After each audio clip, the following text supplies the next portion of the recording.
দর্শক, সমকাল সংবাদ পর্যালোচনার আজকের পর্বে আপনাদের স্বাগতম। ভাঙা যাচ্ছে না ক্ষুধার চক্র শিরোনামে সমকাল পত্রিকায় আজ একটি প্রতিবেদন ছাপা হয়েছে। এ বিষয়ে বিস্তারিত জানাতে যুক্ত হয়েছেন সমকালের সিনিয়র রিপোর্টার জাহিদুর রহমান। আর পুরোটা সময় জুড়ে আপনাদের সঙ্গে আছি আমি নুসরাত জাহান। জাহিদ ভাই, সমকাল স্টুডিওতে আপনাকে স্বাগতম। জি, আপনাকে ধন্যবাদ। প্রথমে আপনার কাছে জানতে চাই, বৈশ্বিক ক্ষুধা সূচকে বাংলাদেশের কি পরিস্থিতি? জি, আপনি জানেন সারা পৃথিবীতে কনসার্ন ওয়ার্ল্ড ওয়াইড প্রত্যেক বছর একটা ক্ষুধা সূচক নির্ধারণ করে, একটা জরিপ করে তারা, এবং প্রত্যেক বছর এই প্রতিবেদন প্রকাশ করে। এবং কনসার্ন ওয়ার্ল্ড ওয়াইড মূলত দারিদ্র, ক্ষুধা এইসব বিষয় নিয়ে কাজ করে সারা পৃথিবীতে, বাংলাদেশেও তারা কাজ করে। তো গতকালকে তারা বাংলাদেশের পার্ট নিয়ে একটা সেমিনার করেছিল, সেখানে বাংলাদেশের পরিস্থিতি তুলে ধরেছে। তো সেখানে আমরা দেখলাম যে সারা বিশ্বের মধ্যে বাংলাদেশের অবস্থান 84তম ক্ষুধার দিক থেকে। আর এর বাইরে বাংলাদেশের পয়েন্ট হচ্ছে 19.9। তো 19.9 হচ্ছে মূলত মাঝারি মাত্রার ক্ষুধায় আক্রান্ত বাংলাদেশ। আপনি জানেন সাধারণত কনসার্ন ওয়ার্ল্ড ওয়াইড যে ক্ষুধা সূচকটা নির্ধারণ করে, সেখানে 100 যে দেশের স্কোর 100, তারা তীব্র ক্ষুধা আক্রান্ত দেশ হিসেবে তাদেরকে পরিগণিত করা হয়। এর মধ্যে আপনার 10 থেকে 19 সেটা হচ্ছে মাঝারি মাত্রার, 20 থেকে সম্ভবত 20 থেকে 30 হচ্ছে মারাত্মক ক্ষুধা আক্রান্ত দেশ। তো এর মধ্যে বাংলাদেশের পয়েন্ট হচ্ছে 19.9। তো টোটাল পুরো বাংলাদেশের পরিস্থিতিটাই প্রতিবেদনে তুলে ধরা হয়েছে। তো সেখানে যেটা বলা হয়েছে যে পুষ্টিহীনতা, তারপরে শিশু মৃত্যু, অপুষ্টি, অন্যান্য নানা ইন্ডিকেটরের কারণে বাংলাদেশের ক্ষুধা সূচকে বাংলাদেশের এই অবস্থা।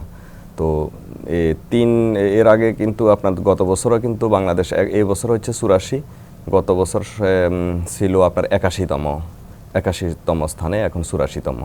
মানে বাংলাদেশের ক্ষুধা সূচকের পরিস্থিতি এখন কিন্তু অবনতি হয়েছে। আর এর বাহিরে কি কারণগুলোর মধ্যে সেখানে বিশেষজ্ঞরা যেটা আলাপ করেছেন, তারা বলেছেন জলবায়ু পরিবর্তন, প্রাকৃতিক দুর্যোগ, দ্রব্যমূল্যের ঊর্ধ্বগতি, তারপরে আপনার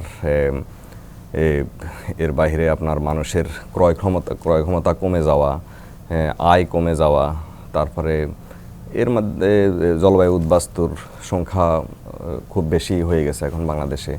এরপরে আপনার কৃষিতে একটা কীটনাশকের একটা আগ্রাসন, খাবারে ভেজাল, অনিরাপদ খাবার, এইসব কারণে মূলত মানুষ পুষ্টিহীনতায় ভুগছে এবং ক্ষুধাও কিন্তু বাড়ছে। তো ক্ষুধা আসলে গ্রামের চেয়ে শহরেও কিন্তু কোনো অংশে কম না। সেখানে দাবি করেছে যে নগরেও কিন্তু দারিদ্রটা অনেক বেশি বেড়ে গেছে। নগরে দরিদ্র মানুষের যে হাতছানি, দরিদ্র মানুষের যে ছুটে চলা, সেটা নানা কর্মের কারণে, জীবিকার তাগিদে কিন্তু মানুষ নগরে ছুটে আসতেছে এবং ক্ষুধার কবলে পড়ছে মানুষ। আর গ্রামের পরিস্থিতির মধ্যে প্রত্যন্ত গ্রামেও কিন্তু ক্ষুধা আগের চেয়ে বেড়েছে এবং দারিদ্র বেড়েছে। এই বিষয়গুলো টোটাল কি কারণ, কেন এই পরিস্থিতি, এটা থেকে উত্তরণের উপায় কি, সব মিলিয়ে একটা এই প্রতিবেদনে বিস্তারিত বাংলাদেশ সম্পর্কে গতকালকে তুলে ধরা হয়েছে, সেটা আমরা আজকে প্রতিবেদনে উল্লেখ করেছি।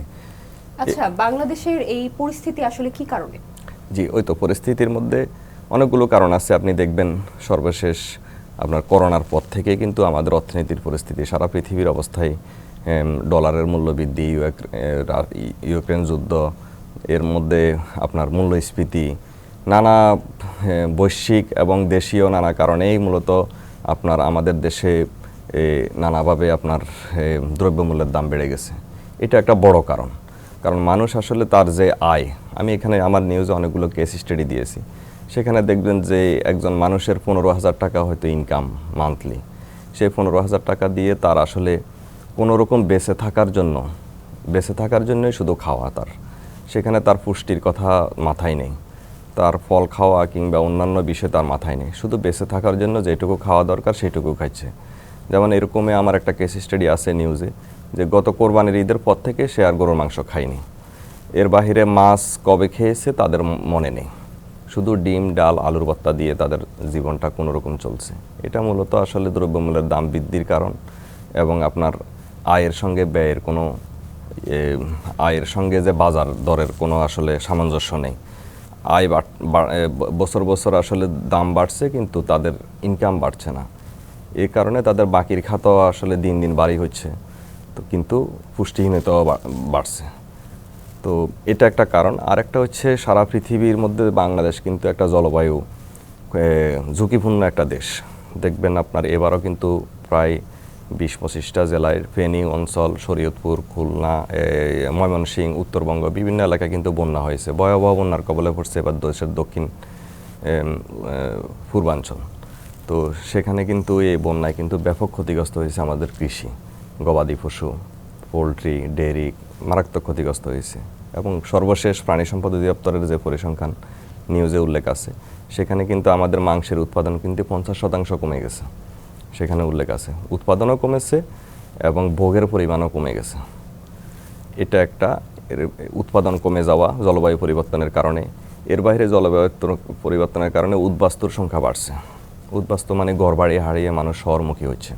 শহরমুখী যারা হচ্ছে তারা আসলে মানবেতর জীবনযাপন করছে। তাদের আপনার বসত বিটা, স্বপ্নের যে ফসলি জমি, সেগুলা কিন্তু নদীগর্ভে বিলীন হয়ে যাচ্ছে নানা কারণে। লবণাক্ততা গ্রাস করছে পুরা জনপদকে। তো যার কারণে তারা নানাভাবে উদ্বাস্তু এখন। তো উদ্বাস্তু মানুষের তো বেঁচে থাকাই আসলে কঠিন। তাদের সেখানে পুষ্টির দিকে লক্ষ্য রাখার তো সুযোগ নেই। এটা একটা বড় কারণ আসলে জলবায়ু পরিবর্তন। এর বাইরে আপনার দুর্নীতি, অনিয়ম তো আছে। যেমন আমাদের এখানে সামাজিক সুরক্ষার নামে যে হাজার হাজার কোটি টাকা ব্যয় হয়, যেমন আপনার বয়স্ক ভাতা, বিধবা ভাতা কিংবা আরও অন্যান্য সামাজিক যে সুরক্ষার জন্য যে ভাতাগুলা দেওয়া হয়, হাজার হাজার কোটি টাকা দেওয়া হয়।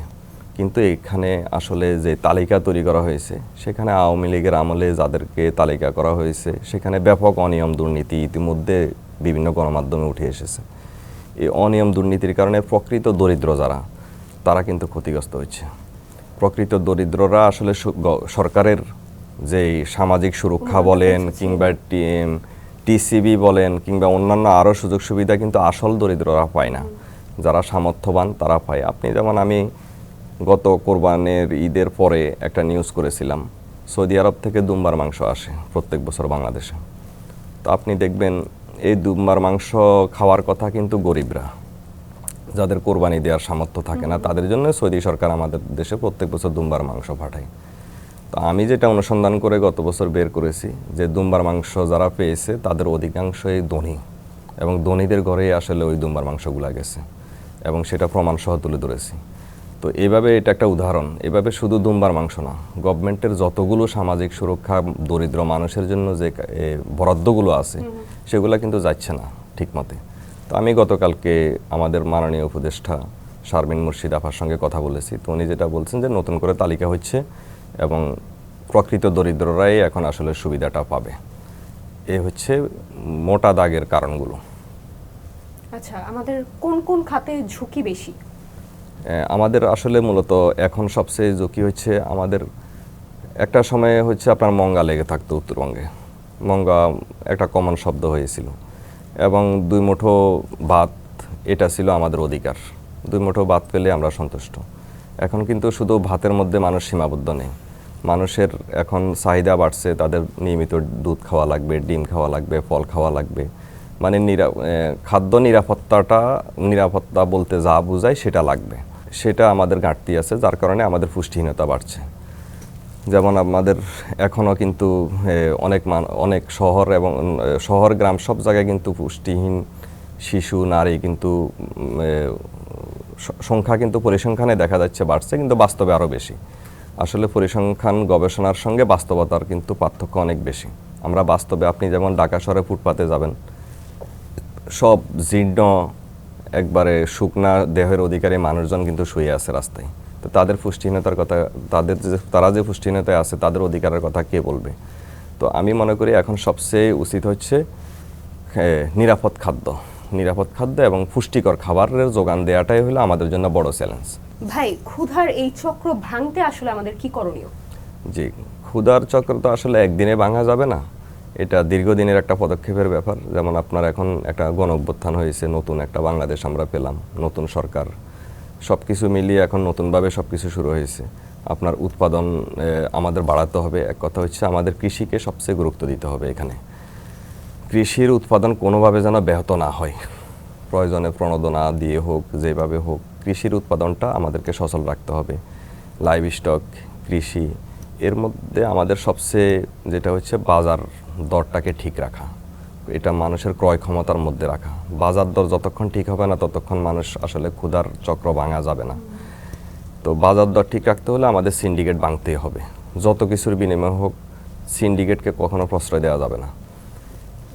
আর হচ্ছে আপনার ভেজাল খাবার, আপনি সারা পৃথিবীতে, আপনি বাংলাদেশ ছাড়া আপনি পৃথিবীর যেখানে যাবেন কোথাও ভেজাল খাবার পাবেন না।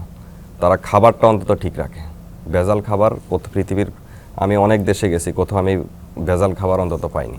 কিন্তু বাংলাদেশে দেখবেন আপনি রন্ধ্রে রন্ধ্রে খাবারে ভেজাল। তো এই খাবার ভেজালের চক্রটাও ভাঙতে হবে, তাহলে দেখবেন যে আপনার ক্ষুধার যে চক্র এটা ধীরে ধীরে ভাঙবে এবং আমাদের বাংলাদেশের মানুষ ধীরে ধীরে যে আপনার পুষ্টিকর খাবার থেকে শুরু করে এবং যে আমাদের যে একটা মঙ্গা নিয়ে যে আমাদের মধ্যে একটা বদনাম আছে উত্তরবঙ্গে, আরও অন্যান্য ক্ষুধা দারিদ্র্য এইসব বিষয়গুলো ধীরে ধীরে উন্নতি হবে আশা করি। সমকাল স্টুডিওতে আসার জন্য আপনাকে অনেক অনেক ধন্যবাদ ভাই। আপনাকে ধন্যবাদ। দর্শক, এই ছিল সমকাল সংবাদ পর্যালোচনার আজকের পর্ব। আমাদের সঙ্গে থাকার জন্য আপনাদের অনেক ধন্যবাদ।